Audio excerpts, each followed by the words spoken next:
なるほど。Ada Ibu Asmil. Ya, mengajar bahasa Jepang di SMA Negeri 4 ya. Kita satunya lagi adalah Ibu Yesi Evianti. Ada Pernah tempura, ada sushi, ada sashimi. Tempura paling disukai. Itu kan gorengan. Sebetulnya kalau Iya. gorengan sih, misalnya seperti pisang goreng gitu. Pisang goreng kan makanan pokoknya merakyat banget lah ya. Terus banyak orang yang bilang, kalau pisang goreng itu kalau bahasa Jepang banana no tempura gitu. Tempura pisang. Intinya Jangan-jangan dari Indonesia bukan Sensei. mungkin ada pengaruhnya ya. Jadi sebetulnya gorengan, orang Indonesia sangat suka gorengan ya. Orang di negara lain juga banyak suka gorengan. Tapi saya kira selain Jepang ya, orang Jepang itu sebetulnya nggak ada kebiasaan makan gorengan ya. Gorengan, iya. Makanan itu diberi tepung gitu ya, kemudian digoreng ya. Itu sebetulnya kuliner seperti itu sebetulnya masuk ke Jepang. Intinya yang membawa budaya kuliner masak gitu ya. Gorengan ke Jepang itu orang Portugis. Nah, kenapa orang Portugis? Ini sebetulnya ada sejarahnya ya. Jadi waktu 500 tahun yang lalu ya, sebetulnya dalam waktu yang lama, 1 abad ya. 1 abad itu 100 tahun tuh nggak sebentar ya. Selama 1 abad itu orang Portugis itu datang ke Jepang. Yang datang itu misionaris ya, orang yang menyebarkan agama Kristen, kemudian pedagang. Tapi intinya mereka tuh orang Portugis gitu ya. Nah, kalau namanya tinggal selama seabad gitu ya, 100 tahun tuh kan nggak main-main ya. Jadi mereka menetap kan, menetap dia harus bangun rumah, kemudian kuliner gitu, makan gitu kan ya. Nah, orang Jepang tuh lihat nih orang Portugis makannya apa gitu ya. Nah, orang Portugis tuh ada kuliner gitu namanya temporas ya. Jadi ya sayur, nggak ada ikan, nggak ada daging ya, nggak ada udang ya. Vegetarian, sayur-sayuran itu diberi tepung terigu ya, kemudian digoreng. Itu dimakannya kapan?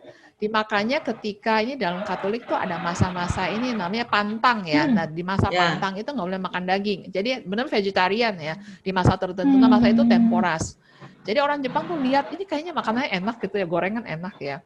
Terus dimakan terus tanya ini. Saya nggak tahu gimana komunikasinya, pokoknya makannya temporas gitu ya, pas masa-masa itu pantang daging gitu. Oh ya, didengar orang juga, oh ya berarti ini tempura. Tempura ya. Jadi sejak itu jadi tahu, oh ini tempura. Terus dikasih kanji. Nah celakanya bagi kita tuh dikasih kanji. Kalau dikasih kanji kan orang Indonesia menganggap, oh ini makanan Jepang asli dari ya. Jepang, iya. Ya kan? Kalau dari luar negeri, dari Eropa misalnya, itu harus pakai katakana kan. Iya. Suka-sukanya orang, orang Jepang. Jadi kita pakai kanji. Tempura tekannya susah lagi ya. Jadi begitu kita lihat keder, wah ini makanan Jepang. Itu digoreng ya. Tapi awalnya zaman itu di Jepang namanya minyak goreng ya. Kalau kita kan sebenarnya minyak, kalau kita kan ada minyak kelapa, minyak sayur gitu ya. Jadi yang diolah dari biji-bijiannya. Zaman itu tuh langka. Langka jadi yang bisa makan mahal. Karena langka jadi mahal ya. Jadi yang makan sedikit itu makanan mewah. Terus setelah di zaman Edo ya, balik lagi Edo ya, itu zaman zaman agak makmur ya, produktivitasnya meningkat. Jadi namanya pengolahan minyak goreng itu dari biji-bijian sayur, tumbuh-tumbuhan itu bertambah. Jadi akhirnya jadi lebih murah. Jadi lebih murah berarti lebih banyak rakyat jelata itu bisa mengkonsumsi. Tapi balik lagi, ini kalau zaman Edo itu pusatnya di Edo, pusat budaya dan sebagainya semuanya di Edo. Jadi makanya sebenarnya tempura itu juga kulinernya yang dinikmati oleh orang-orang yang tinggal di Edo yang sekarang jadi Tokyo. Nah, kemudian balik lagi seperti cerita tadi 1923 itu gempa itu benar-benar hancur ya kota Tokyo dan Yokohama. Bangunannya hancur banyak meninggal. Setelah bangunannya hancur roboh gitu ya. Kemudian kebakaran besar. Karena waktu itu di Tokyo masih banyak tempat kumuh. Tempat kumuh tuh kan ada itu orang pakai kompor minyak gitu ya. Itu kan mudah terbakar ya. Itu banyak kebakaran ya. Itu pokoknya Tokyo hancur-hancuran. Jadi para bukan pengrajin sih, para koki gitu ya. Koki tempuranya boleh buat yang ngungsi lah, cari nafkah di tempat lain. Nah setelah itu baru namanya tempura itu nyebar ke seluruh Jepang. Jadi makanan rakyat Jepang. Tempuras tadi ya. Tempuras. Ya, masa Portugis ya. Begitu. Naruhodo ya. Saya pikir dari Jepang saja Sensei ada combine sama ternyata makanya di Indonesia kan kita ada ubi goreng, ada pisang goreng, ada sukun goreng kan. Itu tempura semua tuh. Ya, Tempura semua. Ya. Ya, cuma memang setelah Jepang menjadi makmur ya di abad 20 gitu ya, belakangan itu Jepang kan jadi makmur. Makanya para pengusaha restorannya itu kan berusaha meningkatkan image ya biar bisa dijual mahal gitu kan ya. Jadi tepungnya itu, tepung tempura itu memang dimodifikasi, dikasih bumbu apa gitu ya, supaya nanti setelah digoreng tuh gorengnya tuh garing gitu, enak gitu ya. Jadi maksudnya bukan tepung biasa. Kemudian dibuat image buat tempura itu mahal. Kalau mahal, kalau misalnya ubi goreng kan nggak seberapa. Jadi bikinlah tempura pakai udang. Kalau di Jepang ada ikan ya. Kalau kita di Indonesia kan taunya cuma udang aja kan. Jadi kita taunya tempura itu udang goreng tepung gitu ya. Tapi enak, makanya mahal ya. Begitu. Ya. Berarti ya saya tempura duluan loh Bu Yesi. Iya. Ya. Jadi tempura yang dimakan sama Bu Apin itu tempura versi asli. Versi aslinya orang Portugis. Asli. Setelah itu kan sebenarnya bebas ya. Mau apapun yang dikasih tepung digoreng itu bebas. Karena nggak ada undang-undang yang melarang kan. Tempura harus pakai bahan ini, nggak boleh pakai bahan yang lain. Nggak ada. Jadi bebas berkreasi. Makanya kita di Indonesia kan bisa bikin tempura pisang misalnya ya. Tempura pisang tanduk bisa aja kan. Tapi kalau di Indonesia mengatakan tempura pisang aneh, Sensei. Karena pisang goreng ya udang. Ya, itu karena yang diperkenalkan ke seluruh dunia gitu di negara lain itu tempura itu udang. Jadi pakai udang supaya mahal. Ya kan? Kalau tempura pisang kan mau dijual berapa gitu kan ya. Begitu udang, apalagi udang makin besar kan makin mahal. Kita pun kalau beli milih yang udang daripada tempura ubi. Iya. Padahal di Jepang itu tempura itu kayak moriawase itu macam-macam ya. Nggak cuma udang, segala macam sayur, jamur gitu ya. Itu ada. Terong juga bisa. Terong juga bisa, betul. Terong juga bisa. Ini yang di Okinawa justru lebih ini lagi tempura pare, pakai pare. Iya, pakai pare. Iya. Pakai pare pahit tapi enak sih gitu. Ada cuma di goya kalau di Okinawa goya di oseng-oseng itu goya campur ya. Campur itu campur. Nanti kalau saya jadi goya tempura malah tempura kok goya. Tarik, yang mending yang udang. Iya. Itu yang ada. Jadi tempura adalah semua yang digoreng disebut dengan tepung. Tempura. Ya, dengan tepung. Nah, tepungnya itu yang dimodifikasi, mau dikasih bumbu apa, mau dikasih lada, dikasih apa supaya enak gitu ya, menambah cita rasa. Begitu Ibu Yesi. Jadi kalau nanti makan tempura, ini tempura ini. Saya baru tahu Sensei ternyata apa kata-kata itu. Saya pun juga baru tahu ternyata semua yang digoreng dengan tepung disebut tempura. Ternyata dan itu aslinya dari Portugis namanya tempura. Nah, bukan temporas. Temporas jadi tempura. Tempura itu ya gorengan orang Jepang tuh begitu diperkenalkan tuh wah enak sama seperti kita tuh wah enak. Terus ada anekdot Tokugawa Ieyasu itu shogun pertama di zaman Edo itu meninggalnya gara-gara kebanyakan makan tempura. Anekdot ya. Katanya dia udah umur 70-an gitu terus ada tamu datang bawa tempura. Wah, dia seneng banget ya makan. Wah, enak ya.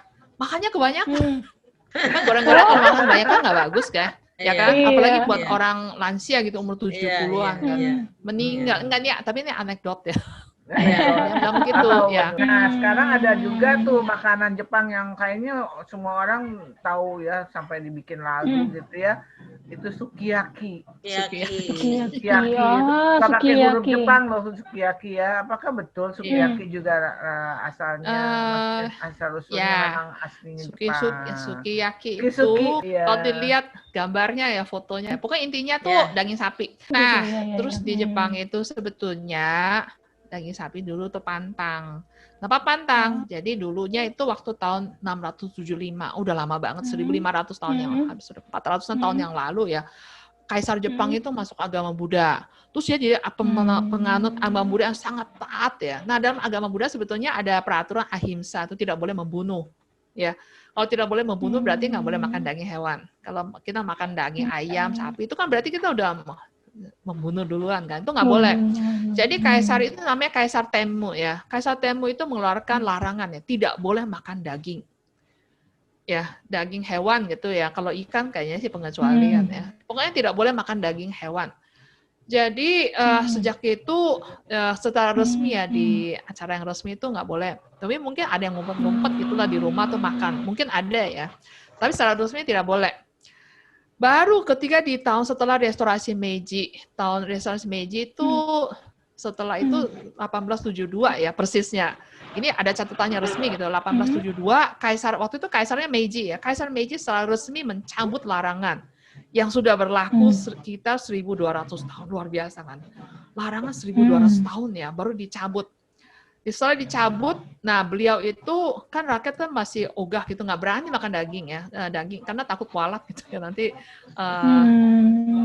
kualat karena dilarang oleh agama Buddha kan. Nah beliau ini memberikan keteladanan ya dengan cara makan daging sapi. Ya. Kemudian pemerintah juga melakukan kampanye, ayo kita makan daging sapi. Kenapa begitu? Karena di zaman itu setelah restorasi Meiji, orang Jepang kaget. Orang-orang Eropa yang datang, Eropa dan Amerika yang datang ke Jepang tuh orangnya tinggi besar gitu ya. Fisiknya itu ya bagus. Terus stamina-nya baik gitu ya, bagus. Jadi sehingga bisa bekerja dengan bekerja, kemudian efisiensi kerjanya bagus sehingga negaranya menjadi makmur. Nah, Jepang waktu itu sebenarnya baik dibandingkan dengan Amerika dan negara-negara Eropa, Jepang tuh miskin. Nah, ditanya, kemudian ditelusuri kenapa miskin? Karena orang Jepang itu nggak bisa bekerja dengan baik. Kenapa? Karena staminanya kurang baik. Jadi kerja dikit capek gitu kan ya. Kemudian tinggi badan gitu. Badannya tuh pendek ya. Orang Jepang waktu itu rata-rata tingginya 1,5 meter ya, 190 cm. Nah, orang Eropa yang datang tuh 1,8 meter gitu ya. Itu kan selisihnya satu kepala gitu kan. Jadi orang Jepang misalnya kita berdiri di samping orang jangkung kan minder gitu kan. Merasa dirinya kurang gitu ya. Nah, di situ jadi mulai orang Jepang tuh ya, pemerintah Jepang mulai sadar, wah kalau gitu kita mesti perbaikan gizi. Caranya gimana? Orang Eropa makan daging sapi. Oh, kalau gitu kita juga harus makan daging sapi. Makanya dibikinlah kampanye, ayo kita makan daging sapi. Kemudian ada seorang tokoh masyarakat. Tokoh masyarakat ini ya namanya Fukuzawa Yukichi. Fotonya kalau nggak kenal nggak apa-apa, fotonya ada di uang 10.000 yen. Kalau 10.000 yen bagi yang pernah ke Jepang itu ngerti lah ya. Ini setara dengan 1,4 juta rupiah ya, satu lembar gitu ya, setara dengan 1,4 juta rupiah. Jadi kita bisa tahu ya betapa tokoh ini berpengaruh ya, disegani di Jepang. Nah, Fukuzawa Yukichi itu sampai mendirikan asosiasi yang namanya Asosiasi Kuda Sapi. Bahasa Jepangnya Gyuba Kaisha ya. Kaisha kalau sekarang tuh artinya perusahaan ya, tapi di zaman itu tuh artinya asosiasi ya, perkumpulan di mana orang-orang bersama-sama bekerja untuk tujuan yang sama ya. Gyuba, Gyu itu sapi, ba itu kuda ya. Jadi asosiasi untuk kampanye supaya makan daging sapi. Itu makan daging sapi. Kemudian jadi di zaman itu dikampanyekan kalau makan daging sapi itu berarti sudah modern. Kalau belum makan daging sapi itu artinya masih kampungan ya, masih belum modern. Jadi sampai dibikin semacam persepsi seperti itu ya. Jadi menganjurkan orang ya untuk konsumsi daging sapi. Nah, dalam proses itu jadi masaknya gimana? Jadi sambil belajar dari orang Eropa gitu ya. Jadi daging sapi ya biar cepat mateng gitu, dipotong tipis-tipis ya. Kemudian dimasukkan ya bebas lah mau masukkan apa, tahu misalnya, sayur-sayuran, jamur, pokoknya apa aja masukkan, nggak ada larang, nggak ada peraturan harus memasukkan ini, pakai sayur ini nggak boleh pakai sayur itu, nggak ada. Jadi sukanya tergantung selera ya. Jadi itu kemudian dipopulerkan. Jadi orang tuh mulai coba makan daging sapi sambil merasakan, wah saya udah makan daging sapi berarti saya udah modern ya. Jadi melalui kampanye seperti itu lama-lama itu menjadi makanan yang populer. Dan ujung-ujungnya seperti sampai sekarang itu menjadi makanan nasional Jepang yang dikenal di luar negeri sampai dibikin lagu ya, lagu yang judulnya Sukiyaki. Sukiyaki. Gitu. Ya. Gitu, jadi Naruhodo nih. Saya baru tahu, Sensei. Kita banyak sekali masukan, jadi akhirnya tahu sejarah tentang masakan Jepang, tempura, masakan Jepang ini ya, tempura, sukiyaki. Ya, dan ternyata itu berawal dari kampanye untuk besar-besaran biar makan sapi. Daging sapi, Bu, makan sapi, Bu. Sebetulnya bebas aja ya. Nanti kalau ke depan ada yang mau bikin sukiyaki versi vegetarian, Tapi mengklaim ya, oh Mhm. ini sukiyaki, ya sudah, karena sebenarnya nggak ada undang-undang yang melarang sih ya. Kalau begitu. dikembangkan untuk daging ayam mungkin juga bisa kali ya. Bisa. Itu suka-sukanya Bisa aja ya? yang Oh. itu yang bersangkutan. Ya, Iya. jadi ibaratnya kalau misalnya kita bikin rendang ayam ada nggak ya? Rendang kan Ada biasa kalau di daging rumah makan sapi. Padang. Ada. Rendang Ya deh. telur. Ya sebenarnya nggak ada salahnya kan bikin rendang Iya. ayam, Iya, rendang iya, vegetarian. iya. Sebetulnya kalau ada yang mau juga nggak apa-apa sih ya. Sah-sah saja. Jadi Ya, ini kan ya, ya. fleksibel ya. Orang Jepang tuh sangat fleksibel ya. Naruhodo. Ya. Naruhodo. Jadi kita Nih. ngerti tentang beberapa Jadi kita masakan Jepang. tambah ilmu deh kita nih. Jadi kita Iya, bisa. Iya, betul. Sensei. Kalau nanti di sekolah sambil latihan tuh kan suka bikin Iya, budaya iya, Jepang, iya. bikin Dan sushi, kemungkinan bikin ada bisa. besar kemungkinan saya akan membuat sushi untuk di Japanese Club ekstrakurikuler di sekolah Saya juga, saya. Sensei. Jadi bisa Ya. cerita Sekalian kasih gitu tahu kan. ke anak-anak ya, ini Iya, aslinya sebenarnya iya. sejarah makanan ini dari Iya. mana. Dan pasti Iya, mereka iya. bangga. Ternyata mereka setiap hari makan tempura. Iya, betul. Iya. Oke, kira-kira seperti itu Ibu semua, Ibu Yesi, Ibu Asmil, cerita tentang masakan Jepang. Terima kasih untuk Ibu Susi yang sudah menambah wawasan kita tentang masakan Jepang. Kita akan berjumpa lagi di episode berikutnya. Yang akan menarik juga. Sampai jumpa. Sampai jumpa. Sampai jumpa. Pada Naruhodo Channel. 面白いと思う方はぜひチャンネル登録をお願いします。